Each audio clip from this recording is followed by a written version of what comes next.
And now introducing Dr. Njakere Damages. Yeah, welcome to the show. My name is Dr. Damages. We are coming to you from the greatest city in the world, New York City, where the skyline changes faster than it takes Kim Kardashian to change her man. Oh, yeah! For those of you hoping that I will start this show on Boko Haram, I'm sorry to disappoint you. What? Wow. Boko Haram has warned the media to stay out of his business.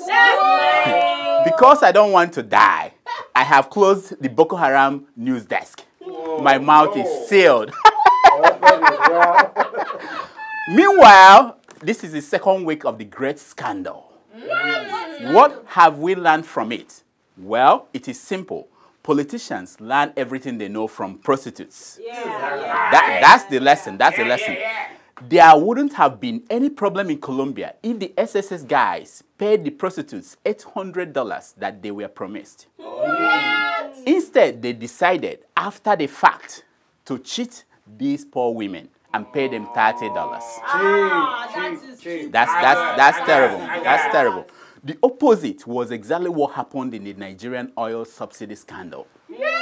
Instead of being paid about $30 for the fuel imported, these businessmen got paid about $800. Wow. Some Nigerians said that these importers screwed Nigerians. For real? I disagreed. I think the person they screwed is the Minister of Petroleum, Mrs. Desiane Alison Madeke. And you know that, screwing Madeke is making the president crazy. Though Mrs. Madeke has the ears and the lips of the president, she did not want to take any chances. She hired protesters to demonstrate against any probe of the oil subsidy deals. You know they are rented protesters because the police were giving them high fives. Naira notes were dropping from their pockets. And the women amongst them do not expose their bra for the world to see.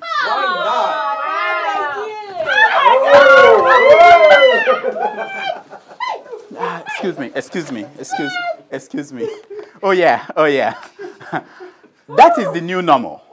For protesters to be taken seriously these days, they have to be topless. Wow. That was what a group of women in Uganda did this week.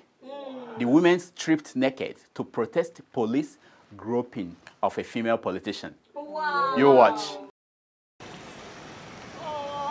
They stripped down to their inner clothing and made their way to the streets of capital Kampala. Uganda's female opposition activists opting to engage in a protest act many consider inappropriate, but one they felt was necessary to symbolize and voice an even greater concern.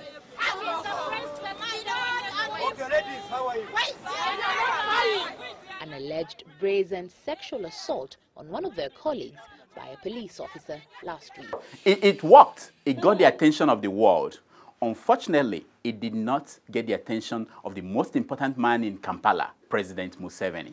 Wow. The big man of Ugandan politics was busy recording another rap song. Watch. These young people talked to me about this rap because I was not following what they were saying. You want another rap? You want another rap? You want another rap? You want another rap? Penkoni ngarama zezire ni chundevinyo ya tendegere nkube mutere heguru mpariya hariho gwitiri nenkora shoro metekere akara kembogo akare kembo karagan sharra munda yengoma. You want another rap? You want another rap? You want another rap? You want another rap? Still on bra and topless protesters. It cost a lot of money to get women to protest without their clothes on. Ndoka Obebona paid over $1 million to come this close to Beyonce. And it cost him an extra $500,000 for him to look at Beyonce's boobs. And that was before she became the most beautiful woman in the world. Since when? Now imagine how much it will cost. $5 million. On the other hand, Bola Tinubu did not pay any money to get this view. Watch. For all we know, Bola Tinubu and Ndoka Obaemuna may be like this Ghanaian guy when the lights are off. Watch.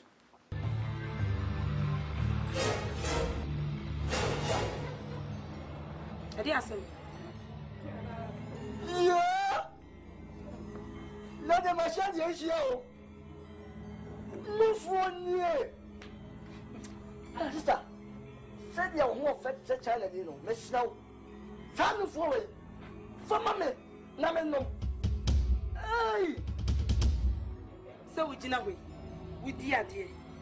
Two permanent fee. Sister, so channel for Mamma. So the Messiah no for a fine home. Miss Snow. Don't cry about crowd. It's a me. I mean, who dear ham. I'll say, would you know where you would see way? One number who see at no way. What permanent for a man for a lady who's a mole. Women, I'm going to do. Hey.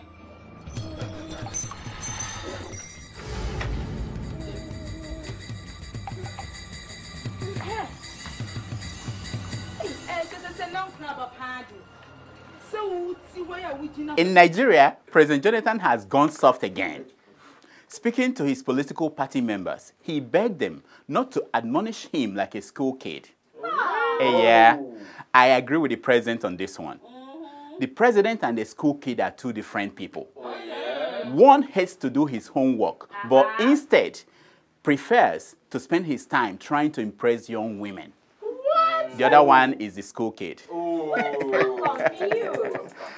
Talking about doing your homework, the president told his party members that while he expects all money bags to be in PDP, he does not expect the PDP to be in the bag of money bags. Exactly. That is what I'm talking about. Is it just me, or do you feel that since we got a PhD holder as president, we have been sliding into deeper deficit of common sense than ever before? Or maybe it is this worldwide phenomenon of smartphone making all of us stupid people. I don't know. I don't know. Some have suggested that President Jonathan should get a good speechwriter. But he says the same thing each time someone makes that suggestion. He says, at least, nobody accuses me of copying someone's work. Anyway, talking about stupid people, the indigenes of an Abuja district has rejected attempts to name their district after President Jonathan. I guess they don't have a church that needs renovation. Meanwhile, in London, James Ibori, the double-dip convict, has become a born-again Christian. You know what that means? He will be starting his own church on Lagos Ibadan Expressway as soon as he's freed. Already, Dele Momodu, shown here with James Ibori, has signed up to be the treasurer of the church. Still on governors, the former governor of Kwara State, Dr. Bukola Saraki, is in hot waters. He is named in a 21 billion naira bank fraud. The only reason this is an issue is because troublemakers at Sahara Reporters are talking about it. It is not as if Saraki killed the bank the way he killed the one that his family owned. And it is not as if he cannot afford to repay the loan. After all, Kwara State is the personal property of his family. So people, get off Dr. Saraki, get a life. If you want someone to admonish, talk to 19-year-old Davido. This young musician who has not even gotten a woman pregnant, Sissy like him, is flaunting 10 million naira check he got for his first album. Big money. He called the check chicken change. Children of nowadays. Children of nowadays. I know a chicken change when I see one. Yes. The Delta State Governor's check of 780 million naira given to Obasanjo is what is called a chicken change. That is a chicken change. Talking about checks, Nigeria's Senate President, David Mark, has returned from Israel, where he went for a medical checkup. Medical checkup. Mark is famous for saying that he would not mind putting on his military uniform again and fighting for Nigeria should anyone try to break Nigeria up. What a patriot he is. How do you fight for a country you won't allow its doctors to treat you? How? If you get shot in war, do they have to fly you to Germany for treatment? I'm just asking. Okay, I know what you've been waiting for. Chelsea rocks. Chelsea defeated Barcelona this week in a thriller of European football. Are you happy now? Yes. These Chelsea fans are happy, you see. And then this Barcelona fan is shooting the wrong object. If Chelsea won, why did Britain slip into double deep recession? Anyway, what really impressed me was this great play. You watch. They pitch it to the left, and now here's the handoff on the reverse to Antoine Randall. He's going to throw it down the field. There's a man open. Touchdown, Pittsburgh! Hines Ward! The Steelers score from 43 out. This week in America, a Florida doctor found the elusive G-spot. He made the discovery in faraway Poland following an operation on a dead 86-year-old woman. Where is it? Desperate housewives in America have declared the doctor a hero. Though he did not explain how it works, his email has been flooded by hundreds of thousands of volunteers who want to test the doctor's findings.